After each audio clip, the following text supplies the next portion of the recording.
Star Trek Deep Space Nine really did give us a smorgasbord of villains, lots of them whom we loved to hate, and potentially none more so than the subject of this video today. We are finally doing it. We are going through all of the reasons why we love to hate Space Karen. These are joyous, joyful days indeed. I'm Sean Ferrick for Trek Culture, and here are 10 things you didn't know about Kai Winn.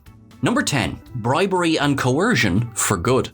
When the audience was first introduced to Winn, she was a fundamentalist, rigid zealot. She was shown organising an assassination attempt against her biggest religious rival, working behind the scenes scheming to place herself on the Kai's throne. That arguably makes the character a little difficult to root for. In fact, over the course of the 6 seasons that followed, there were so many examples of her awful nature that the audience would be forgiven for loathing her all the way through. Then, a piece of backstory would come out, throwing everyone for a loop. In Till Death Do Us Part, Winn is having a meal with Anjon Tanon, recounting a time when she pried gemstones from a precious Bajoran artifact, then used them to bribe a Cardassian official for the release of prisoners who were marked for death. As any action that brought attention to oneself during the occupation came with a serious personal risk, this was a surprising piece of character history to learn, particularly so late in the game. There were other instances of self-sacrifice that were revealed through the years as well, just enough to confuse those who would declare Winn totally irredeemable.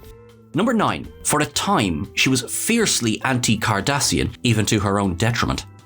The second season of DS9 opens with a trilogy of episodes focusing on the attempted expulsion of Starfleet from the station. Spearheaded by Jaro Esso, played by Frank Langella, this was a push by ultra-conservative elements of the Bajoran government to make Bajor great again. The episodes serve as a great depiction of Kira's growth, particularly in how hard she fights against this push, something unimaginable merely a season earlier, yet this also shows that Winn, at least in this case, allows her hatred of Cardassians to overpower her political machinations. When it is revealed that Esso was backed by Cardassians in his attempted coup, she immediately pulls away from the man she had so recently supported, both in terms of power sharing and even with a hint of romance. That's not to say that Winn's principles were the sole factor in this decision. Her hatred of Cardassians certainly didn't blind her to the fact that, if it were revealed that she was, however remotely, working with them, the people of Bajor would turn against her in a heartbeat. This way, she got to live another day and save face.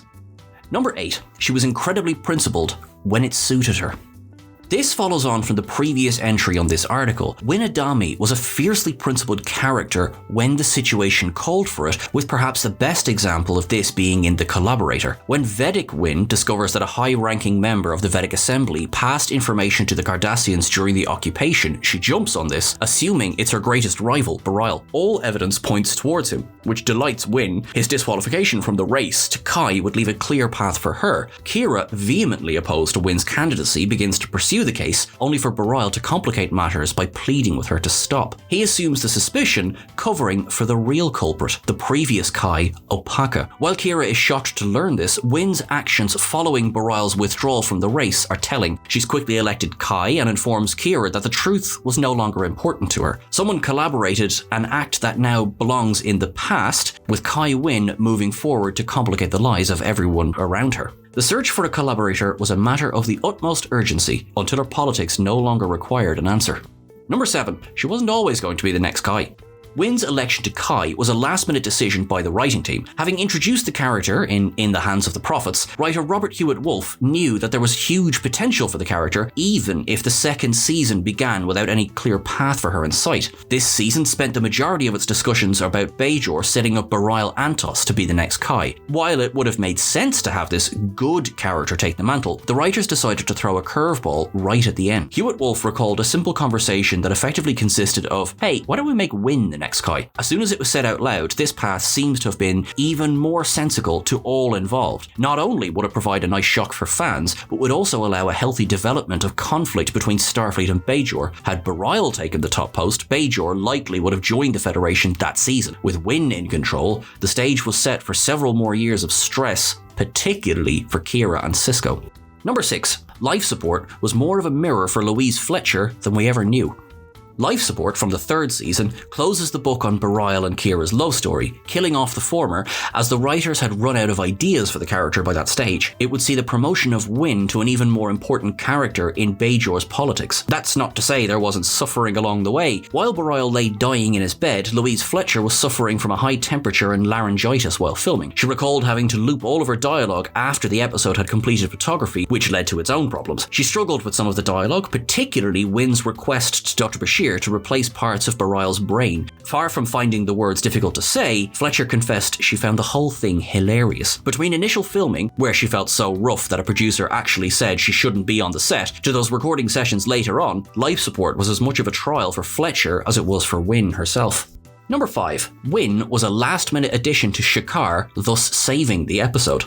SHAKAAR was an episode that was in a bit of development hell. Initially, Winn wasn't involved in the plot. However, Ronald D. Moore would later say that adding her to the plot made everything come together. Having already been elected Kai, Winn was now en route to becoming First Minister as well, which would place all political power in her hands. Nana Visitor found this extremely interesting and disturbing. Winn, corrupt as she was, would make for a leader who only cared for her own goals. This allowed the SHAKAAR character, played by the returning guest actor, sex candle, Duncan Regeer, to then become the face of the common Bajoran. The writers had a lot of fun with this script, particularly after the events of Life Support. There, Winn's ineptitude at negotiations was on full display. Had it not been for Bareil's self-sacrifice, it was likely that talks would have fallen through between Winn and the Cardassians. Of course, having Winn take all of the credit for the success of these negotiations placed the character in the frustrating position of being absolutely insufferable, while also having the love of the people. Who wants to take a bet that in her head, Kira's phaser blasts were heading toward a certain pointy hat? Number 4. Rapture was a deliberate attempt to throw fans for a loop. Deep Space Nine's 5th season saw the show begin to enter an even darker phase than previously seen, building up to the breakout of all-out war with the Dominion. That left Bajor in a bit of a precarious situation, especially since being Federation members would place them in the direct line of fire. Kai Winn had, of course, always been antagonistic towards Sisko and Kira for their elevated roles in Bajoran society. For years, audiences had been given enough information to increasingly dislike her, then along comes Rapture. On the promenade, Winn pulls Kira up in blunt fashion. Her speech, recounting her own imprisonment and frequent beatings during the occupation, was a way for the writers to throw the audience off a bit. Winn had always seemed more concerned with her own political power than anything else, yet she openly admits to suffering for her faith. This is further complicated by her apparent conversion to Sisko's position as the emissary, despite years of opposition. Rapture offers viewers another side of this often hateful character. It set up something of a redemption for her, even if that would fade away almost as rapidly. Number 3. Winn and DUKAT were a sudden but brilliant decision. Heading into the 7th season, Winn's character was a little adrift. The events of The Reckoning had seen her delay the final battle between the Prophets and the Power Wraith, but after that, there wasn't much direction to take her in. It was an offhand comment by Ira Stephen Bear that set the course for the final episodes of the show. "It's too bad we can't get Winn and DUKAT in bed together." Ronald D. Moore would then answer, as though a light bulb had lit up above him, "Well, why can't we do that?" It was as though everyone in the writing room suddenly stopped, slapping hands to their foreheads, and wondered why they hadn't done it before. The combination of these two characters was the perfect ending for Bajor and Sisko's religious arc. DUKAT was the symbol of evil in Deep Space Nine, while Winn was the twisted zealot. Combining them made a formidable team to stand against Sisko, and served as the final battle in the series. Louise Fletcher recalled the simplicity of some of the final scenes, and joked that her stunt woman, Patricia Tallman, was certainly sturdier than she, as Fletcher was certain she wouldn't have survived being tossed against a cavern wall herself. Number 2. She embodied the banality of evil. Louise Fletcher received a ton of praise from the production team during her time on Deep Space Nine. Robert Hewitt Wolfe, the creator of Winn as a character, enthusiastically said that Fletcher's performance delivered a character they all loved to hate. It was director Winrick Colby, however, who best described the performance. This has nothing to do with her personality, but what she comes up with is the banality of evil. She doesn't go around gritting her teeth and chomping at the bit. The evil is underneath. She's a very normal, evil person. That description is perfect. Fletcher's performance was understated and calm, frequently accompanied by a smile and open hands, while the person in front of her knows that a shark's smile carries less danger. She is a character who takes her time, controlling every scene that she's in. Her first appearance appearance, stepping into Keiko O'Brien's school, is a perfect example of this, smiling her way through a dogmatic declaration. The frequent encounters with Sisko only served to double down on this, as Fletcher played the character with a constant certainty of her own position. There are no grand statements or mustache-twirling moments for this character. These are just some of the reasons why Kai Winn is one of the most memorable villains in Star Trek. Number 1. Louise Fletcher had a wonderful time playing her.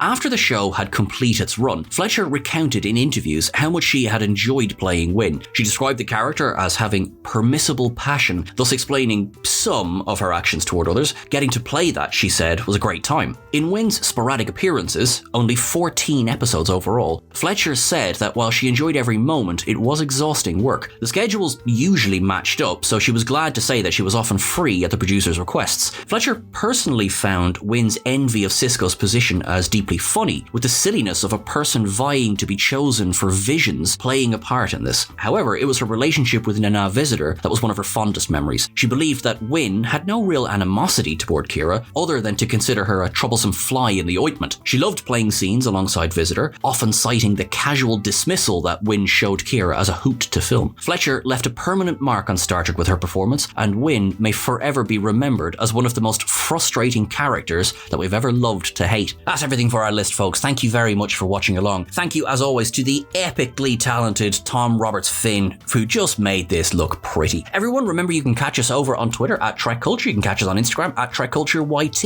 You can catch myself at Sean Ferrick, and you can catch Tom at Tom C. Finn. Everyone, you look after yourselves. Bless you, my children. Live long and prosper.